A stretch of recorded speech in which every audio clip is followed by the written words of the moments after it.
The Army's Chemical Corps traces its origins to the battlefields of the First World War, where European armies used lethal agents in an attempt to break the stalemate of trench warfare. Founded in 1918 as the Chemical Warfare Service, it became a permanent branch of the Army in 1920 and was redesignated as the Chemical Corps after World War II. Today's Chemical Corps is responsible for far more than chemical defense. Chemical Corps officers lead soldiers who prevent, defend against, or mitigate chemical, biological, radiological, and nuclear threats, also known as CBRN. Responding to such deadly threats requires officers with tremendous professionalism and expertise. From lieutenant to general, a Chemical Corps officer's career alternates between operations abroad and support to the American public at home. Junior Chemical Corps officers can expect to spend more time in the Army's operating force, honing their small unit leadership and staff expertise. This is an invaluable training and educational experience that helps them to understand the larger Army that they serve.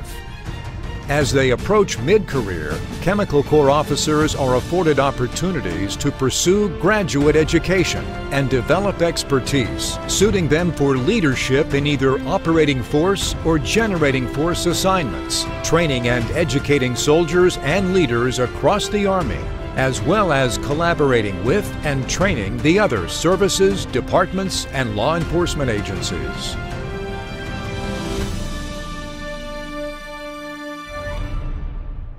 Chemical Corps officers possess a special blend of skills, knowledge, and behaviors. Their unique talents help them to succeed in any mission. Communicator. Chemical Corps officers are precise, efficient, and compelling in both the written and spoken word. It's important for chemical officers to be skilled communicators because we do operate independently. Every brigade in the Army needs a chemical officer. A lot of battalions in the Army have chemical officers. If you can't communicate what you can do for the commander and that unit, then they're not going to see you as useful. Domain-specific education. Many Chemical Corps officers possess degrees in science, technology, engineering, or math. While these are critical, the Chemical Corps demands expertise in other areas as well. I think the science, technology, engineering, and math background makes it easier to digest the technical aspects of being a chemical officer so that you can focus on being a good leader. But if you don't have those degrees, you know, there's an opportunity for you to learn as you go along through the military learning process. You can definitely be a great chemical officer and not have that background in biology or chemistry. Problem solvers.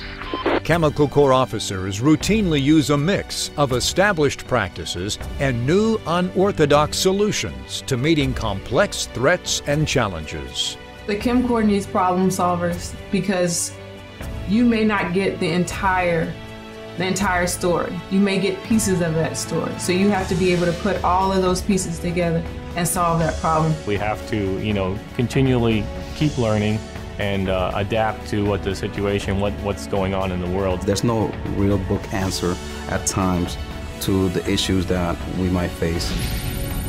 Interpersonal. Skilled in developing appropriate relationships, Chemical Corps officers connect with others to achieve desired outcomes. To be able to get the support that you need as a separate unit can be challenging if you don't have interpersonal skills. As a chemical officer, you have to be able to communicate with the outside world, not just the Army. Perceptive. Keenly aware of their surroundings, Chemical Corps officers readily discern the deeper meaning of actions, events, or communications in their operating environment. It's basically knowing what you know and knowing what you don't know. When my team walks in, I have to be able to see through their eyes and see what they're seeing without actually me seeing it. And to be able to perceive what actually is important out of that, bring that forward, bring that information forward is really critical for any chemical officer. Multitasker.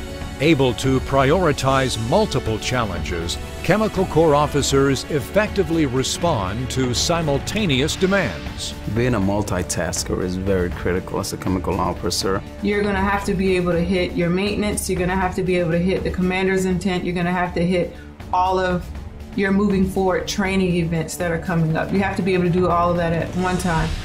I went to school at Drury University as a first lieutenant because I went through OCS. Rensselaer Polytechnic Institute. The United States Military Academy. I went to school at Hampton University. I was commissioned through ROTC. I majored in chemistry. Bachelor's degree in biology. I double majored in economics and political science. Because I wanted something to challenge me, the Chemical Corps was what I chose. One of the best things about the Chemical Corps is the idea that they kind of spread themselves throughout the Army, and they're not specifically wed to one area, even on the battlefield. As a lieutenant, you could be in an armored unit, an infantry unit, field artillery, and so on. So you have the opportunity to learn from all these different branches. That specialization sets us apart. There's a lot more to the Chemical Corps than the gas chamber and MOP 4. I am a member of the Tech Escort team, and what we are is a rapidly deploying unit that is ready to do anything and everything dealing with weapons of mass destruction. You can do decontamination, you can do nerve agent warfare. I'm a mounted recon platoon leader in MBCRB Stryker platoon.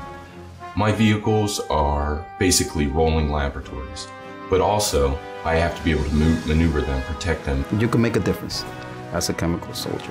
You can use it to propel yourself forward because you want to be good at what you're doing and serve honorably. Ultimately, we want someone who wants to be in the Chemical Corps. We want someone who has the passion to support our troops in that way.